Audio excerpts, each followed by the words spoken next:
दोस्तों, सबसे बड़ा प्रश्न यही होता है कि अच्छी आदतें कैसे डाली जाएं। अच्छी आदतें डालने के लिए कुछ सिद्धांत का पालन करना जरूरी है। ये दो सिद्धांत हैं आदत डालने के लिए, हेब्स लॉ और ऑटोमेटिसिटी। इन दोनों सिद्धांतों को मैं आपको बताऊंगा। सबसे पहले हेब्स लॉ के बारे में बात करते हैं कि अच्छी आदतें डालने में और बुरी आदतें खत्म करने में हेब्स लॉ किस तरीके से योगदान करता है। तो हेब्स लॉ क्या है? हेब्स लॉ बताता है कि आप किसी गतिविधि को जितनी बार दोहराते हैं, आपके मस्तिष्क की संरचना उतनी ही बदलती है और आप उस गतिविधि में कार्यकुशल हो जाते हैं। हेब्स लॉ यही बताता है कि आप किसी भी कार्य को जितनी बार दोहराते हैं, आपके मस्तिष्क की संरचना बदलती है और आप उस गतिविधि में कार्यकुशल हो जाते हैं। आपका जो न्यूरो सर्किट है उसमें कसावट आ जाती है। ये 1949 में हेब महोदय ने ये सिद्धांत दिया था और विज्ञान के धरातल पर, विज्ञान की सारी रिसर्च में ये सिद्धांत बिल्कुल सिद्ध हो चुका है कि आप किसी भी गतिविधि को जितनी बार दोहराते हैं तो आपके मस्तिष्क की जो संरचना है वो बदलती है। अब ये किस तरीके से बदलती है, मैं आपको एक उदाहरण के द्वारा समझाता हूँ। लंदन में एक टैक्सी ड्राइवरों पर एक रिसर्च की गई और उस रिसर्च में पाया गया कि माइंड में एक हिस्सा होता है हिपोथैलेमस। हिपोथैलेमस जो हिस्सा होता है वो स्थानिक स्मृति से संबंधित होता है, यानी रास्तों की स्मृति से संबंधित वो हिस्सा होता है। और लंदन के सारे टैक्सी ड्राइवरों में वो हिस्सा मस्तिष्क का जो था वो आम लोगों से ज्यादा बड़ा पाया गया। क्यों? क्योंकि वो बार बार उन्हीं रास्तों पर चलते थे, बार बार वही दोहराते थे। तो इसका मतलब ये होता है कि मस्तिष्क की जो संरचना है, यानी मस्तिष्क के विभिन्न हिस्से होते हैं जो अलग अलग चीजों के लिए कार्य करते हैं। जैसे संगीतकारों पर जब रिसर्च की गई तो संगीतकारों में ये पाया गया कि संगीत के लिए सेरेबलम एक हिस्सा है मस्तिष्क का, सेरेबलम। ये हर संगीतकार में गैर संगीतकार से बड़ा पाया गया, सेरेबलम। क्यों? क्योंकि ये हिस्सा जो है वो गिटार का तार खींचने और वायलिन का बो खींचने के लिए जिम्मेदार होता है। इसलिए जितने भी संगीतकारों पर रिसर्च की गई उनके मस्तिष्क पर, तो उनका सेरेबलम गैर संगीतकारों से बड़ा पाया गया। ये क्या सिद्ध करता है? ये यही सिद्ध करता है कि हम जिस गतिविधि को बार बार दोहराते हैं तो हमारे मस्तिष्क की संरचना बदलती है। हमारे मस्तिष्क का जो न्यूरल सिस्टम है, न्यूरो साइंटिस्ट कहते हैं, उसमें कसावट आती है और हम उस कार्य में, यानी आम भाषा में कहा जाए तो हम उस कार्य में कुशल हो जाते हैं। दूसरी चीज ऑटोमेटिसिटी क्या है? हिंदी में इसको स्वचालितता कहते हैं। यानी जब हम किसी कार्य में इतने कुशल हो जाएं, यानी हमारी बिल्कुल आदत पड़ जाती है, तो हम वो कार्य गैर चेतन मन से करने लगते हैं। उस कार्य की कमान गैर चेतन मन संभाल लेता है। तो फिर हमारे चेतन मन की वो ऊर्जा बची रहती है। जितने ज्यादा काम हम ऑटोमेटिसिटी से करते हैं उतना ही हमारी ऊर्जा का कम क्षय होता है और हम उस ऊर्जा को दूसरे क्रिएटिव काम में लगा सकते हैं। और इसी ऑटोमेटिसिटी से एक नियम और निकलता है, संख्या का नियम। संख्या का नियम थोड़ा सा जब मैं इसको एक्सप्लेन करूंगा, क्वांटिटी और क्वालिटी, एक तरफ संख्या, एक तरफ गुणवत्ता। फ्लोरिडा यूनिवर्सिटी में ये रिसर्च की गई। मैं अभी आपको इस रिसर्च का परिणाम बता रहा हूँ क्या हुआ।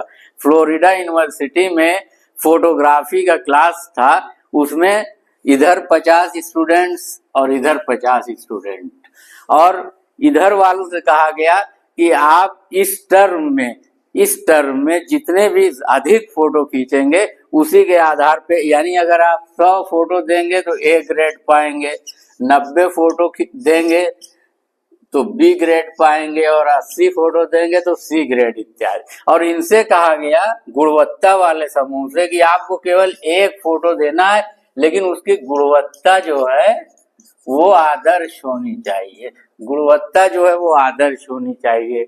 अब दोनों पूरे टर्म काम करते रहे, इन्होंने खूब फोटो खींचे और इन्होंने ये एक फोटो खींचने के लिए तमाम अध्ययन करते रहे, आदर्श परिस्थितियां ढूंढते रहे कि एक ऐसा फोटोग्राफ देना है जो एकदम आइडियल हो, शानदार हो, क्योंकि हमको तो उसी पे ग्रेड मिलना है, इनको संख्या के आधार पे मिलना था।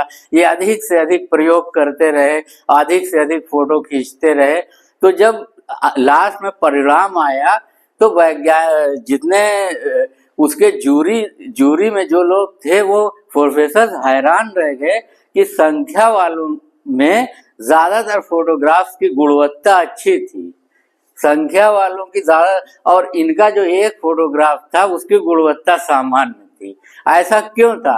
क्योंकि ये जो है एक फोटोग्राफ के बारे में कि उसे एकदम आइडियल बनाना है, पढ़ते रहे किताबों में, उसका तरह तरह से टेस्ट करते रहे, उसका ज्ञान लेते रहे, उसकी योजना बनाते रहे, लेकिन फोटोग्राफी नहीं की, यानी चेष्टा बहुत की, काम नहीं किया। अभी मैं ये भी बताऊंगा चेष्टा और काम में क्या अंतर है आदत डालने के संदर्भ में। तो ये फेल हो गए और इधर वाले संख्या वाले पास हो गए। इससे यही संदेश मिलता है कि जब आप काम को बार बार दोहराते हैं तो जो गलतियां होती हैं वो अगली बार कम होती हैं, फिर जब आगे आप काम करते हैं तो और कम होती हैं, फिर और कम होती हैं। और अगर आप बैठे रहते हैं और सोचते हैं कि काम की शुरुआत तभी करूंगा जब गलतियां ना हो, बिल्कुल आइडियल मैं सारी जानकारी इकट्ठा कर लूं, सारी योजना बना लूं और हर दृष्टि से सोच लूं, तो आप यही करते रहेंगे। इसीलिए दो टर्म दिए जाते हैं, एक चेष्टा और दूसरा जो है कार्य। तो चेष्टा और कार्य में ये अंतर है कि आप चेष्टा करते रहिए, करना भी चाहिए कि जो काम आपको करना है उसके बारे में जानकारी लीजिए, उसकी योजना बनाइए, लेकिन तब तक वो कार्य, जब तक आप वो कार्य नहीं करेंगे तब तक आदत नहीं पड़ेगी। तो जो लोग चेष्टा करते रहते हैं वो जानकारी ही लेते रहते हैं, अभी मैं सोच रहा हूँ, जो काम करना है उसके बारे में जानकारी ले रहा हूँ, ये कर रहा हूँ, अभी मैं गहराई से सोच रहा हूँ, समझ रहा हूँ, लोगों से राय ले रहा हूँ, ये सब चेष्टा है। अभी आप आदत डालने के लिए एक कदम भी आगे नहीं बढ़े। और अगर आप कार्य की शुरुआत कर देते हैं तो ये जो है आप आदत डालने की तरफ आगे बढ़ गए। अक्सर ये सवाल भी पूछा जाता है कि आदत डालने में कितना समय लगेगा। आदत डालने में 21 दिन लगेगा, कुछ लोग कहते हैं 30 दिन लगेगा, कुछ लोग कहते हैं 45 दिन लगेगा। मैं कहता हूं कि आदत डालने में समय का कोई संबंध नहीं है। आदत कितने दिन में पड़ेगी ये 21 दिन में भी नहीं पड़ेगी, 30 दिन में भी नहीं पड़ेगी, 45 दिन में भी नहीं पड़ेगी। आदत पढ़ने का समय से संबंध नहीं है, आदत पढ़ने का कार्य के दोहराव से संबंध है। हो सकता है कोई 10 ही दिन में 200 बार वो कार्य कर डाले और कोई 45 दिन में 10 ही बार वो कार्य कर पाए। तो ये 45 दिन में भी नहीं आदत डाल पाएगा, वो 10 ही दिन में आदत डाल सकता है। इसलिए समय से इसका संबंध नहीं है, इसका उस कार्य की फ्रीक्वेंसी ऑफ वर्क से है कि आप कितनी फ्रीक्वेंसी उसकी है, आप कितनी बार आपने उस आदत को दोहराया जो आदत आप डालना चाहते हैं। दूसरी बात यह है कि एक और सिद्धांत है कि आदत कैसे पड़ती है। आदत डालने के लिए आपको कार्य को आसान बनाना पड़ेगा। आदत डालने के लिए आपको कार्य को आसान बनाना पड़ेगा, यानी आसान से शुरू करना पड़ेगा, इजी। मैं एक एग्जाम्पल आपको देता हूं। अगर आप ये तय करते हैं कि रोज 1 किलोमीटर सुबह टहलने जाएंगे, तो इसकी ज्यादा संभावना है, ये सरल है कि सुबह आप 1 किलोमीटर, पहले दिन, दूसरे दिन, तीसरे दिन, और फिर ये आदत पड़ जाएगी आपकी, नियमित रूप से आप 1 किलोमीटर जाने लगेंगे। और अगर आप सोचते हैं कि रोज 10 किलोमीटर, आपने सोचा रोज 10 किलोमीटर पैदल टहलने की आदत डालनी है, तो उत्साह में आप पहले दिन तो गए, दूसरे दिन भी गए, तीसरे दिन गए, चौथे दिन आप नहीं गए, पांचवें दिन नहीं गए, फिर छठे दिन गए, फिर बीच बीच में आप गैप करते रहे। तो जब आप निरंतरता में गैप करने लगे, क्यों गैप करने लगे? क्योंकि आदत मुश्किल थी, लक्ष्य मुश्किल था 10 किलोमीटर का। लेकिन अगर जहां जिसने 1 किलोमीटर जाने का लक्ष्य बनाया था, वो लगातार 1 महीने, 2 महीने, 3 महीने जाता रहा और फिर उसके लिए ये बहुत आसान हो गया। फिर उसके बाद वो 2 किलोमीटर भी जाने लगा। जब 1 किलोमीटर की पक्की आदत हो गई तो वो 2 किलोमीटर भी जाने लगा, और ये भी संभावना है कि एक दिन वो 10 किलोमीटर भी जाने लगे।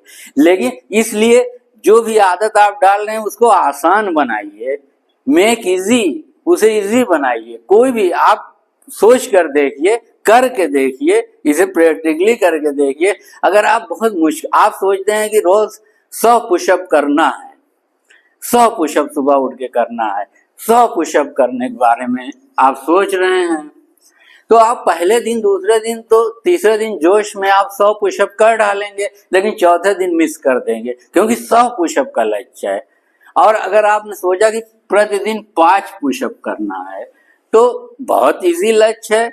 आप सोचेंगे अरे यार 5 ही पुशअप, तो 5 पुशअप आप कर लेंगे। लेकिन जब आप 5 पुशअप करने की आदत डाल लेंगे तो आप 5 पुशअप पे रुकेंगे नहीं। किसी दिन आपका मन कहेगा 10 पुशअप करेंगे, 20 पुशअप करेंगे, फिर वो आदत पड़ती जाएगी। फिर ये जो नंबर है ये 5 से ऊपर होता चला जाएगा। लेकिन एक ही दिन में आप 100 पुशअप या 200 पुशअप करने का लक्ष्य बना लेंगे तो वो पूरा नहीं होगा। इससे ये पता चलता है कि सरल आदतें डालिए, आदतों, जो आदत डालना है उसको आसान बनाइए। एक और नियम है कि जो आदत डालना है उसको आकर्षक बनाइए, वो चीज आकर्षक हो। और इसी का उल्टा भी है कि जो बुरी आदत छोड़ना है तो उस कार्य को करने को कठिन बनाइए, और उस कार्य को करने को कठिन बनाइए। जैसे अगर आप पढ़ना चाहते हैं, अगर आप पढ़ना चाहते हैं और आपको बार बार जो है कॉल आ रहा है दोस्त का कि यार चलो पिकनिक पे चलना है, तो आप मना भी नहीं कर सकते। तो ये तो कर सकते, अपने सारे कपड़े भिगो दीजिए, या अपने सारे कपड़े आप अपने भाई या बहन को दे दीजिए कि इसे रख दो बक्से में बंद करके, और एक नेगर पहनकर, बनियान पहनकर बैठ जाइए पढ़ने के लिए। और भाई से कह दीजिए अगर मैं मांगू तो मुझसे 50 उठक बैठक करवा के तभी कपड़े देना। तो जब भी आप सोचेंगे कि यार कपड़े पहन के बाहर जाऊं, तो आप 50 उठक बैठक भाई करवाएगा तभी देगा। तो आप बुरी आदतों को मुश्किल बनाइए, बुरी आदतों को मुश्किल बनाइए और अच्छी आदतों को आसान बनाइए। तो इस तरीके से अच्छी आदतें पड़ेंगी और बुरी आदतें छूटेंगी। और साइंटिफिकली तो मैंने बता ही दिया आपको कि जब आप किसी भी कार्य गतिविधि को दोहराते हैं तो आपकी कोशिका से कोशिका का कनेक्शन अच्छा होता है, आपका न्यूरल सिस्टम और मजबूत होता है, आपके माइंड का वो हिस्सा जो उस गतिविधि को नियंत्रित करता है वो बढ़ जाता है। तो एक साइंटिफिकली प्रूव्ड फैक्ट है कि आपके मस्तिष्क का वो हिस्सा जो किसी खास गतिविधि को नियंत्रित करता है, वो उस गतिविधि को बार बार करने से वो उसका आकार और बढ़ जाता है, उसके न्यूरॉन्स और मजबूत हो जाते हैं, उसकी कोशिकाओं में और कसावट आती है, उसका न्यूरल सिस्टम और स्ट्रांग हो जाता है। एक और उदाहरण मैं आपको देता हूँ, जो मैथमेटिशियंस होते हैं उनके माइंड में ग्रे एरिया बहुत ज्यादा होता है, क्योंकि गणना से संबंधित, वैज्ञानिक मानते हैं कि गणना से संबंधित माइंड का जो हिस्सा कंट्रोल करता है वो ग्रे एरिया होता है। तो जितने मैथमेटिशियंस होते हैं उनका ग्रे एरिया बड़ा होता है। तो ऐसा नहीं है कि जन्मजात बड़ा होता है, वो मैथमेटिक्स में उनका इंटरेस्ट होता है, फिर वो बार बार गणनाएं करते हैं, बहुत लंबी चौड़ी गणनाएं ही करना रहता है उनको। तो वो चूंकि मस्तिष्क का वो हिस्सा बहुत ज्यादा प्रयोग में आता है, इसलिए ग्रे एरिया, इसलिए मैथमेटिशियंस का ग्रे एरिया बहुत बड़ा हो जाता है, मैथमेटिशियंस का ग्रे एरिया बहुत बड़ा हो जाता है। इस तरह से आप जिस भी फील्ड में हैं, अगर उस गतिविधि को आप बार बार दोहराते हैं, अगर बार बार दोहराते हैं तो उसमें आप कार्यकुशल बन जाएंगे। इसलिए कार्यकुशल बन जाएंगे कि मस्तिष्क का वो हिस्सा जो उस गतिविधि को कंट्रोल कर रहा है, वो उसमें और कसावट आ जाएगी, वो और बड़ा हो जाएगा, उसके न्यूरॉन्स और एक्टिव हो जाएंगे, उसकी कोशिकाएं और सक्रिय हो जाएंगी, और पूरा सिस्टम जो है और स्ट्रांग हो जाएगा उस एरिया का। ये उसका लॉजिकल और साइंटिफिक रीजन है। इसलिए अगर आदत डालना है किसी चीज की तो हेब्स लॉ के अनुसार उस गतिविधि को बार बार दोहराइए। और ऑटोमेसिटी का मतलब ये है कि स्वचालितता। जब जितनी ज्यादा गतिविधियां आपकी स्वचालित हो जाएंगी, यानी उसकी कमान गैर चेतन मन संभाल लेगा, तो आपकी उतनी कम ऊर्जा वहां क्षय होगी। आप उस ऊर्जा का प्रयोग दूसरी जगह कर सकते हैं, ये तो एक लाभ है ही है। लेकिन सबसे बड़ा लाभ ये है कि आदतें इसीलिए नहीं पड़ती हैं कि बहुत ज्यादा ऊर्जा लगती है।